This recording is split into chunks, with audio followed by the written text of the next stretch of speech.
আজ বৃষ্টির দিন যদি খিচুড়ি না খাই তাহলে কি আর হয় বলেন? ঠান্ডা ঠান্ডা আছে, তো ভাবলাম যে খিচুড়ি রান্না করে নেই। তো এই চুঙ্গাটা দিয়ে 2 চুঙ্গা চাল নিলাম আর 1 চুঙ্গা, 2টা ডাল মিক্সড করে 1 চুঙ্গা নিলাম। তো প্রথমত আমি পেঁয়াজটা ভেজে পানি পরিমাণ মতো দিয়ে দিলাম যেন মশলাটা কষানো যায়। আসসালামু আলাইকুম আপুরা ভাইয়ারা, কেমন আছেন? আমিও আল্লাহর রহমতে ভালো আছি। প্রতিদিনের মতো আজও চলে আসলাম শাশুড়ি বৌমার ব্লগ নিয়ে। তো প্রথমত স্বাদ মতো লবণ দিয়ে 2 চামচ হলুদের গুঁড়া দিয়ে দিলাম। তো কোনো মরিচ ইউজ করব না, যেহেতু কাঁচা মরিচ নেই তার জন্য আর মরিচটা স্কিপ করলাম, গুঁড়া মরিচ দিব না, যেহেতু আমার ছোট মেয়ে খাবে তার জন্য আর কি। তো পরিমাণ মতো আদা বাটা রসুন বাটা দিয়ে দিলাম এটাতে।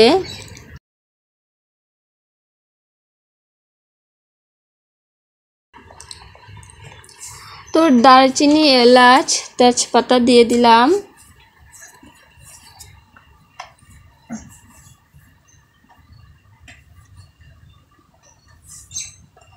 তো মশলাটা কিছুক্ষণ কষিয়ে নিব। তো যে আমার কষানো হয়ে গিয়েছে, এখন আমি চাল ডাল দিয়ে দিব। চাল ডাল ধুয়ে রেখেছিলাম, তো এটা দিয়ে দিলাম মশলার ভিতরে। তো নাড়াচাড়া দিয়ে নিব, নাই লেগে যাবে নিচে দিয়ে। মশলাটা ভালোভাবে মিক্সড করে নিব নাড়াচাড়া দিয়ে।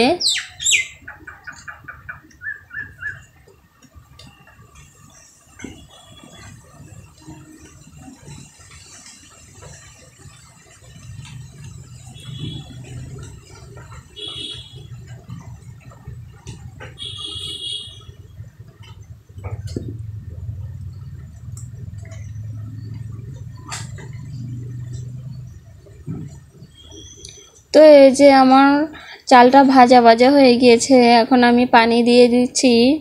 তো পানিটা আমি পরিমাণ মতো দিব মেপে।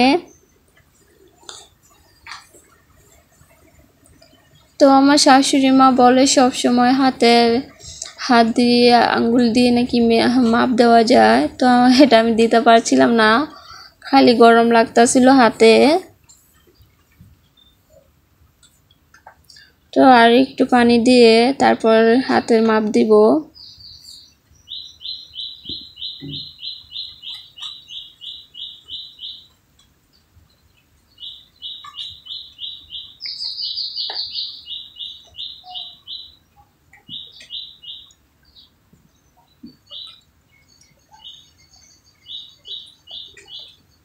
তো ঠিকঠাক মতো পানি দেওয়া হয়েছে, এখন আমি ঢাকনা দিয়ে ঢেকে দিব।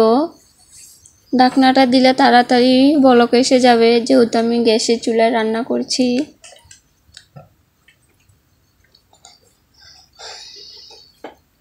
তো সিফাত বলতেছিল যে বৃষ্টির দিন তুমি একটু খিচুড়ি রান্না করো, তো আমি রান্নাটা করে নিচ্ছি খিচুড়ি।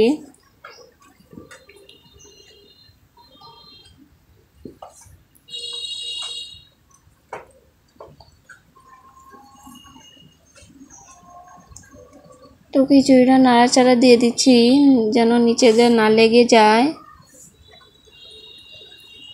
তো এই যে অনেকটা হয়ে আসছে, অল্প পানি আছে, তো এটা শুকিয়ে গেলেই আমার খিচুড়ি রান্না শেষ। তো আমার ইউটিউব চ্যানেল থেকে নতুন আপু ভাইয়েরা যারা ভিডিওটি দেখছেন, যদি ভালো লেগে থাকে সাবস্ক্রাইব করে পাশে থাকবেন। আর পুরাতন আপু ভাইয়াদেরকে অসংখ্য ধন্যবাদ। তো এদিকে আবার পোলাও পাতা দিয়ে দিলাম যেন সুন্দর একটা ফ্লেভার আসে। আর ফেসবুক পেজ থেকে যদি আমার ভিডিওটি দেখে থাকেন ফলো দিয়ে পাশে থাকবেন। আজকের ভিডিও এই পর্যন্তই। আল্লাহ হাফেজ।